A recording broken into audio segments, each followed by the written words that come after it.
À la une de cette édition d'information, faste et solennité ce vendredi 21 août 2015 au quartier général des forces armées camerounaises. La cour d'honneur a accueilli la cérémonie de remise d'attributs aux 5 nouveaux généraux nommés le 13 août 2015 par le président de la République Paul Biya. Et c'est le premier ministre Philémon Yang qui a remis les attributs à ses officiers supérieurs. Salon de l'action gouvernementale, la 4e édition est rentrée en gare ce 21 août 2015. Seulement 5 départements ministériels sur la trentaine qui constituent l'ossature de l'appareil gouvernemental ont effectivement pris part de manière active au SAGO 2015. Et puis, les directeurs généraux des douanes du Cameroun, du Tchad et de la RCA viennent de clôturer leurs assises à Douala. Les 3 pays, en guise de recommandation, s'engagent à améliorer le climat des affaires dans cet espace de transit de la sous-région Afrique centrale. Voilà pour les titres. Mesdames, Messieurs, bonsoir et bienvenue au journal. 4 des 5 généraux qui ont solennellement reçu leur grade et attributs ce 21 août 2015 à la cour de la brigade du quartier général sont engagés sur le front de la guerre contre le terrorisme. Portrait des nouveaux promus avec Daniela Tangana et Marcel Vondo. Le général de brigade Jacob Kodji, 53 ans, est originaire de la région de l'extrême nord, département du Mayo-Tchanaga. Diplômé de l'école militaire interarmes de Yaoundé, promotion 1983 et officier supérieur depuis 2008, cet expert en artillerie qui s'est outillé au bataillon d'artillerie Sol-Sol Nkonsamba dans le département du Mungo est le patron de l'opération Émergence 3, nom de code de la lutte contre Boko Haram. Il a été confirmé au poste de commandant de la 4e région militaire interarmée qui couvre les régions de l'extrême nord et du nord. Dans cette rude bataille contre Boko Haram, le général de brigade Jacob Kodji poursuivra ce combat aux côtés d'un autre pur produit de l'EMIA, promotion 6 novembre 1982. Il s'agit du général de brigade Frédéric Djonkeb Meomi, né à Garoua il y a 55 ans, mais originaire de la région de l'Ouest. Tireur d'élite et breveté parachutiste, il est également issu de la première promotion de l'école de guerre de Yaoundé. Chef des opérations militaires à l'état-major des armées au ministère de la Défense de 2010 à 2014, le général de brigade Frédéric Djonkep est le commandant de la 3e région militaire interarmée. Pour les mêmes besoins de la cause, 2 autres généraux à l'honneur ce 21 août 2015 ont été mis à la disposition de la force multinationale mixte de la commission du bassin du lac Tchad. Le premier, le général de brigade Valernka, en sera le commandant en second. Âgé de 59 ans, originaire de la région du centre, département de la Léquier et diplômé de l'EMIA, il a occupé, avant sa brillante promotion, d'importantes responsabilités au sein des unités de défense de la République, notamment au secrétariat militaire et dans les régions militaires interarmées. Avant sa nomination, le général Valernka était attaché de défense auprès du haut-commissaire du Cameroun au Nigeria. Le second, haut gradé détaché auprès de la force multinationale mixte de la CBLT, est un homme discret et efficace. Âgé de 57 ans, le général de brigade Bouba Dobé Kreyo a été admis à l'EMIA en 1983 après un passage à l'ex-faculté de droit et des sciences économiques de l'université de Yaoundé. Après avoir prouvé son efficacité dans la conquête de la presqu'île de Bakassi, il a pris la coordination des bataillons d'intervention rapide depuis 2004. Au sein de la force militaire anti-Boko Haram, le général Bouba Dobé Kreyo commandera le 1er secteur à Mora. Enfin, le 5e haut gradé qui a reçu ses insignes à la cour d'honneur de la brigade du quartier général vient tout droit de la région du Sud. Diplômé de l'EMIA, promotion Rodolphe Douala Mangabel, le général de brigade Simon Ezomvondo a effectué plusieurs missions de maintien de la paix à l'étranger.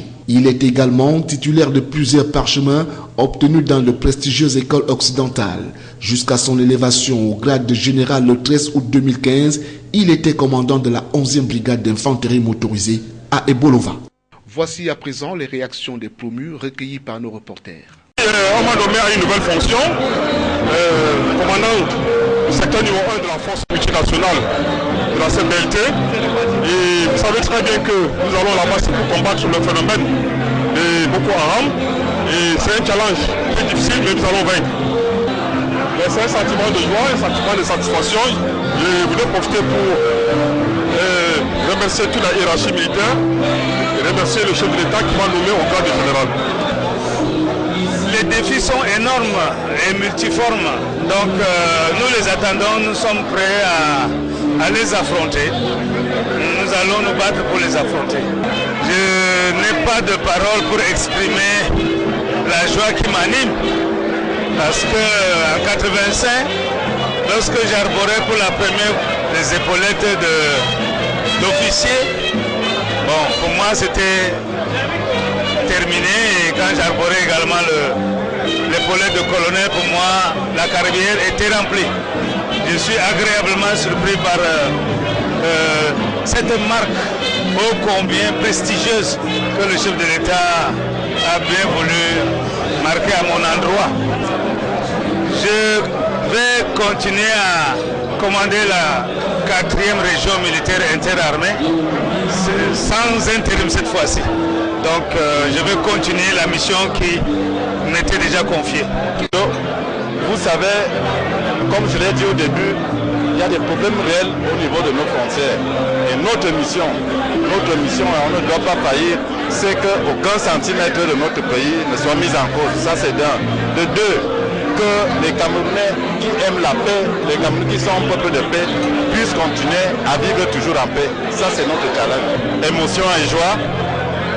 Émotion et joie, pourquoi? Parce que vous savez que notre pays traverse une période particulière. Je n'ai pas besoin de vous dire de quoi il s'agit. Et lorsque, pendant cette période, le chef d'État qui est chef des armées vous honore, ça veut dire qu'il approuve le travail qu'on a fait. Et ça veut dire que nous devons aller de l'avant, nous devons continuer à travailler puisque par le passé. Vous le savez peut-être pas que j'ai été élevé au grade général de brigade et j'ai été désigné comme commandant en second de la force mixte multinationale pour lutter contre Boko Haram dans le lac Tchad. Le challenge, c'est que nos pays, c'est-à-dire le Cameroun, le Nigeria, le Tchad, le Niger, auquel s'est ajouté le Bénin, se sont engagés à éradiquer la secte Boko Haram. Et ils ont mis en place cette force.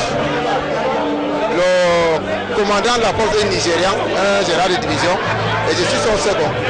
Donc le défi, c'est assurer la cohésion au sein du commandement, ainsi que la coordination au niveau d'abord des secteurs, parce que nous avons 3 secteurs, et maintenant avec les autres opérations qui sont en dehors de la zone d'opération de la force. Bon, sinon c'est un sentiment de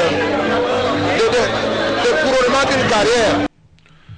Agence de promotion des petites et moyennes entreprises, le nouveau directeur général plan fonction Jean-Marie Louis Badga a été installé ce vendredi 21 août 2015 à Yaoundé par le ministre des petites et moyennes entreprises, de l'économie sociale et de l'artisanat. Au tout nouveau directeur général, Laurent Serge Tundingwa a prescrit une franche collaboration avec les autres structures d'encadrement des PME. Le compte rendu de Salomon Foué, Joseph Ateba et Zobel Bon. C'est un ingénieur de la statistique, un produit de l'Institut sous-régional multisectoriel des technologies appliquées de planification et d'évaluation des projets de Libreville au Gabon, Jean-Marie Badga, installé ce 21 août 2015 par sa tutelle, est le tout nouveau directeur général de l'Agence de promotion des petites et moyennes entreprises, nommé par décret présidentiel du 10 décembre 2014. Dans le contexte camerounais, les petites et moyennes entreprises représentent 87% des unités opérationnelles avec une contribution significative à la consolidation du produit intérieur brut et à la résorption du chômage. C'est conscient de ces enjeux que le ministre Laurent Serge Tundingwa a prescrit au nouveau directeur général un objectif de compétences encadré par une ouverture d'esprit et une franche collaboration avec les autres structures d'accompagnement des PME. La PME, c'est le formateur. C'est l'encadrement technique, c'est la recherche des financements, c'est la création des entreprises à travers les start-up, dans les pépinières d'entreprises, dans les incubateurs. Tout ça, c'est la PME. C'est d'ailleurs une tâche immense et très exaltante. Nous souhaitons que le directeur général, qui est un travailleur reconnu, continue dans la même lancée et que Dieu lui donne la santé pour pouvoir y arriver. Né le 25 août 1960 à Douala, Jean-Marie Louis Badga est originaire du Nyong-Ekeli, dans l'arrondissement de Bodmakak, région du Centre. Avant sa nomination, il était directeur des PME au ministère des petites et moyennes entreprises, de l'économie sociale et de l'artisanat, poste qu'il occupait depuis 2010. Il est à rappeler que l'agence de promotion des PME, créée en avril 2013, est une structure d'accompagnement des petites et moyennes entreprises qui ambitionne de devenir un levier important de l'émergence du Cameroun. À ce titre, elle a pour mission la facilitation de création de nouvelles PME, le renforcement des capacités managériales des responsables des petites et moyennes entreprises, la mise en place d'une banque de données de projets à la disposition des promoteurs des PME, la mise en place d'un observatoire des petites et moyennes entreprises, la facilitation de l'accès des PME au marché et l'exécution des programmes élaborés avec le concours des bailleurs de fonds. Concertation au ministère du Commerce. Le ministre Luc Magloire Mbarga Tangana a rencontré ce 21 août 2015 les opérateurs économiques des filières des produits de grande consommation. Question de préparer la rentrée commerciale à l'approche de la rentrée scolaire prévue le 17 septembre prochain. Il faut accompagner les parents et les élèves à mieux faire face aux nombreuses contraintes qui leur incombent. Le reportage de Jean-Pierre Bitongo et Marcel Vondo. 2015 est une année toute particulière du fait des exactions de Boko Haram qui créent les mois au Cameroun. En convoquant ces rencontres avec les responsables de différentes filières des produits de grande consommation, le ministre du Commerce a voulu jeter les bases des caravanes de vente spéciales et sécurisées à destination des consommateurs. Pour assurer le succès de cette rentrée commerciale, parole a été donnée aux différents responsables afin de mieux appréhender les motivations des uns et des autres. Nous souhaitons que les opérateurs économiques accompagnent les parents, que leur tâche d'encadrer les enfants soit supportable dans ce contexte de lutte contre le terrorisme. Vous connaissez comment ça se passe aujourd'hui. Les mouvements sont restreints, les libertés publiques et individuelles sont restreintes par rapport au voyage. Les gens voyagent moins maintenant. Nous souhaitons que les opérateurs économiques aillent trouver les parents là où ils sont pour pouvoir faire leurs achats. Pour le moins, cette rentrée commerciale vise à rendre les produits de grande consommation disponibles en se rapprochant des consommateurs. Nous voulons faire comme les élèves, comme les fonctionnaires, les travailleurs, effectuer nous aussi notre rentrée. Quand je dis effectuer notre rentrée, ça signifie repartir avec un esprit nouveau, des résolutions nouvelles, avec un objectif. L'élève reprend les classes avec le souci de pouvoir passer en classe supérieure. Concernant le livre scolaire, Luc Magloire Mbarga Tangana affirme que toutes les dispositions ont été prises pour qu'il n'y ait pas de problème. Se rendre disponible, rendre les produits disponibles. Les rendre disponibles en nous rapprochant le plus possible des consommateurs, mais également en attirant les consommateurs, en stimulant la production, en la stimulant par la pratique, tout simplement du juste prix. Il ne s'agit pas de faire du dumping. Le souhait est donc qu'il y ait juste une concurrence saine et loyale, une opportunité aussi pour les opérateurs économiques de pouvoir écouler leurs marchandises au meilleur prix avant les dates de péremption. Les approches IMO, haute intensité de main-d'œuvre, le ministère de l'économie, de la planification et de l'aménagement du territoire a signé hier à Yaoundé des conventions de partenariat avec des collectivités territoriales décentralisées. Les approches IMO se présentent comme une forte opportunité de création massive d'emplois décents. Plus de détails dans ce reportage.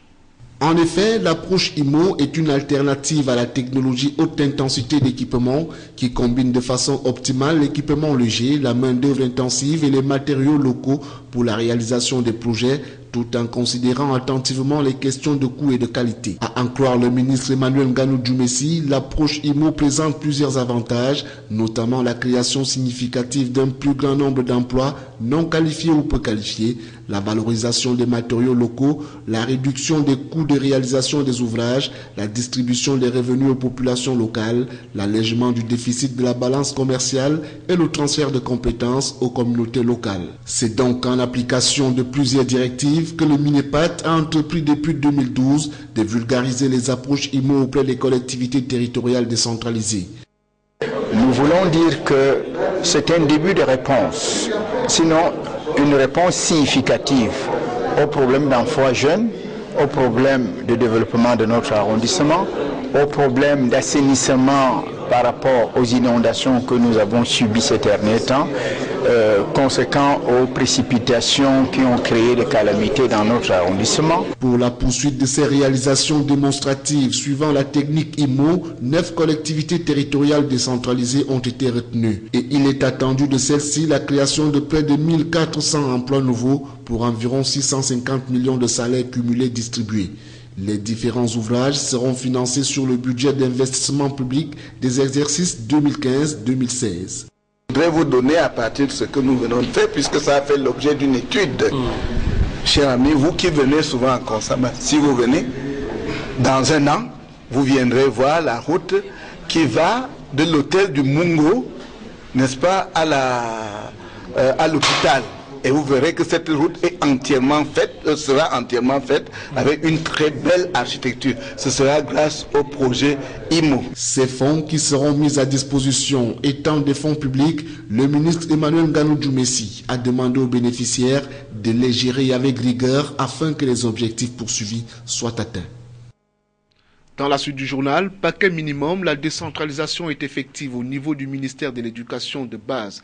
Certaines compétences qui étaient jusqu'ici gérées par les services centraux de ce département ministériel ont été totalement transférées aux collectivités territoriales décentralisées. C'est ce que nous apprend Jean-Pierre Bitango. Le sujet du paquet minimum a été abordé en marge de l'ouverture des travaux de la concertation des responsables des services centraux et déconcentrés du ministère de l'Éducation de base dans le cadre de la traditionnelle réunion préparatoire de la rentrée scolaire 2015-2016. Le paquet minimum, comme vous le savez, a été décentralisé depuis 2010. C'est un ensemble de documents que les directeurs d'école peuvent utiliser, et vous voyez, il varie d'un endroit à un autre. Ayant parlé de la décentralisation, c'est chaque commune ce paquet minimum est géré par les maires maintenant. Alors il a été demandé à nos collaborateurs de terrain, Madame le ministre a demandé aux collaborateurs de terrain de se rapprocher des maires afin d'identifier les besoins spécifiques à chaque zone, à chaque école. Et ce n'est qu'après l'identification de ces besoins spécifiques que le maire peut donc arrêter le paquet constitutif d'un paquet minimum. Il convient de relever que le paquet minimum a été institué pour venir en appui aux écoles primaires qui collectaient chaque année 1500 francs par élève. Ces frais d'inscription ayant été supprimés, le gouvernement camerounais a trouvé un moyen de soutien à travers le paquet minimum qui n'est pas identique pour toutes les communes du Cameroun. Il est constitué en fonction des besoins de chaque unité pédagogique. Salon de l'action gouvernementale, la 4e édition est rentrée en gare ce 21 août 2015 avec une faible participation des départements ministériels. Le pari de la mobilisation a néanmoins tenu dans les autres secteurs de l'activité socio-économique. Daniel Atangana et Marcel Vondo.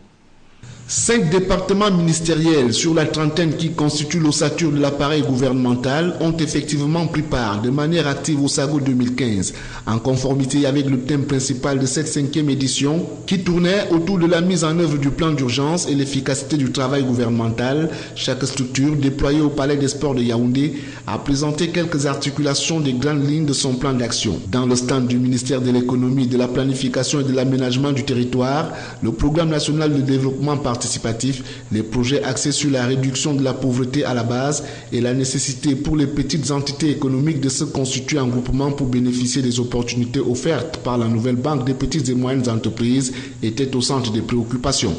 À quelques encablures de cette matérialisation de la bonne gouvernance en action, le ministère de l'Agriculture et du Développement rural présentait les bienfaits de l'agriculture de seconde génération, annoncés par le président Paul Biya lors du dernier comice agro-pastoral des Bolova. Dans les stands d'exposition, 2 grands projets retiennent l'attention des visiteurs. Le programme national d'appui à la filière maïs et surtout le programme d'appui à la promotion de la culture de l'ocoque. Le machinisme agricole ravit la vedette ici avec la fabrication d'une machine qui découpe, sèche et emballe cette denrée très prisée dans les ménages. Le challenge ici est la conquête des marchés internationaux. Le ministère de l'Éducation de base présente une autre curiosité dans son stand où manuels scolaires et réalisations pédagogiques se côtoient. Des œuvres destinées à mieux explorer les différents domaines de l'apprentissage. D'autres départements ministériels, en l'instar du ministère du Tourisme et celui de l'administration territoriale et de la décentralisation, ont été l'objet de nombreuses attractions, notamment les richesses des 10 régions et les entreprises touristiques. la décentralisation et la compétitivité des ressources humaines des collectivités territoriales décentralisées. Autre chose à présent, faciliter le transit inter-État entre le Cameroun, le Tchad et la RCA. Tel est l'objectif de la deuxième réunion des directeurs généraux des douanes de ces trois pays que vient d'abriter la capitale économique. Les assises d'une durée de 2 jours ont été clôturées ce 21 août 2015 avec des recommandations fortes allant dans le sens de l'amélioration du climat des affaires entre ces trois pays. C'était en présence du gouverneur de la région du littoral, Joseph Betty Assomo, représentant le ministre des Finances, Yves Tadjofo et Apollinaire Zobenbon. 21 recommandations au total ont été formulées au terme de la rencontre qui vient de réunir à Douala les directeurs généraux des douanes du Cameroun, du Tchad et de la République centrafricaine. Toutes vont dans le sens de l'amélioration du transit des marchandises entre ces différents pays. Il a fallu 2 jours d'intenses travaux aux directeurs généraux des douanes des pays suscités ainsi qu'aux experts pour parvenir à une conclusion qui fasse l'unanimité. Cette unanimité a été matérialisée par la signature et l'échange des actes entre les directeurs généraux des douanes des pays concernés. En plus des discours, la cérémonie de clôture des assises de Douala a été ponctuée par un échange franc entre les hommes des médias et les directeurs généraux des douanes des 3 pays. De ces échanges, les hommes des médias ont été édifiés sur plusieurs points, notamment sur la situation sécuritaire sur le corridor Garoua-Boulaye-Bangui, le retard accusé dans la mise en place du système Nexus Plus au Tchad et en République centrafricaine, plus encore sur l'affaire des 3000 conteneurs dédouanés et bloqués au port autonome de Douala. À cette préoccupation, la directrice générale des douanes de la République centrafricaine et celle des douanes camerounaises ont apporté un démenti en parlant plutôt de 900 conteneurs, donc 152 pour la République centrafricaine et le reste pour le Cameroun et le Tchad. Rappelons que c'est pour faciliter le mouvement des marchandises en transit au Cameroun que cette rencontre a été initiée. Les goulots d'étranglement étant identifiés au cours de cette concertation, il ne reste plus qu'aux principaux acteurs de passer aux actes concrets sur le terrain. C'est avec un air d'espoir de voir les échanges commerciaux entre le Cameroun, la République centrafricaine et le Tchad reprendre leur vitesse de croisière que le gouverneur de la région du littoral, Joseph Betty Assomo, a mis un terme aux travaux de Douala. En culture, la croissance de la langue Medumba comme facteur d'intégration, d'unité et de paix des peuples du Ndé. C'est le thème fédérateur de l'édition 2015 des Journées culturelles Medumba du Vouri, ouverte ce 21 août 2015 à Douala. Il est question de mettre en exergue l'art et la culture Medumba. Reportage Eric Ticheux et Josué Ngongam. C'est par des consultations médicales gratuites de détection du diabète et de l'hypertension que les journées culturelles Medumba se sont ouvertes ce 21 août à Douala et c'est au pas du Mangambe, rythme bien introduit dans le département du Ndé que le public venu nombreux va visiter les stands où sont exposés pour la plupart des objets d'art du terroir.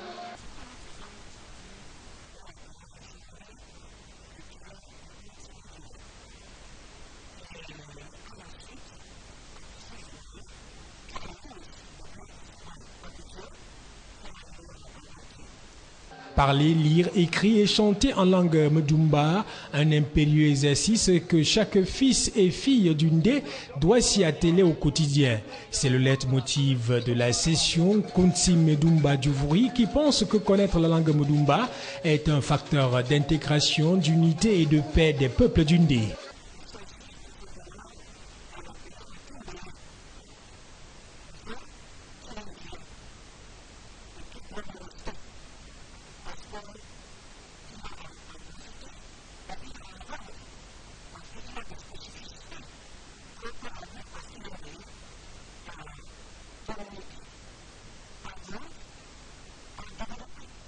Les journées culturelles Medumba 2015 du Vouri s'achèvent ce 22 août avec, entre autres activités, les danses traditionnelles propres aux 14 villages du Ndé, la présentation de l'art culinaire des peuples Medumba et la visite de l'école Soulabre Medumba.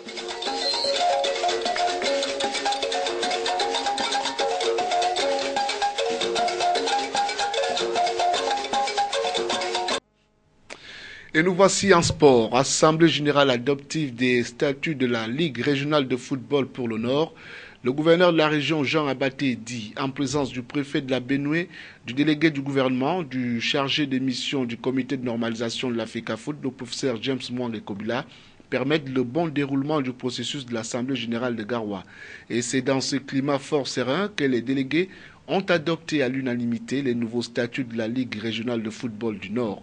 L'étape suivante du processus prévoit les élections dans les ligues départementales du 29 au 31 août autant pour moi 2015. L'élection au niveau régional, quant à elle, aura lieu le 14 septembre 2015. Voici à présent quelques réactions. Le premier commentaire que je fais est que le vote à l'unanimité des statuts de la Ligue régionale de football du Nord cet après-midi marque la victoire et la renaissance du football dans cette belle région. D'autant que le gouverneur a entendu un certain nombre de doléances et qu'il s'est prononcé dans le sens d'un examen favorable de ces doléances. Donc on peut dire que c'est une victoire pour le football dans la région du Nord, une victoire qui correspond en même temps à la renaissance et à la relance du football dans cette belle région. Les conciliations ont été faites déjà au Premier ministère, donc il n'y a pas de raison que ce ne soit pas ainsi. Donc je crois que tout va bientôt rentrer dans l'ordre et nous espérons que ce processus va permettre, n'est-ce pas, de libérer enfin le championnat régional. À retenir de cette édition d'information, faste et solennité ce vendredi 21 août 2015 au quartier général des forces armées camerounaises. La Cour d'honneur a accueilli la cérémonie de remise d'attributs aux 5 nouveaux généraux nommés le 13 août 2015 par le président de la République Paul Biya. Et c'est le Premier ministre Philémon Yang qui a remis les attributs à ses officiers supérieurs. Retrouvez toute l'actualité mondiale en continu aux adresses www.camnews24.net et sur YouTube, CamNews 24 2015. Fin du journal, bonsoir.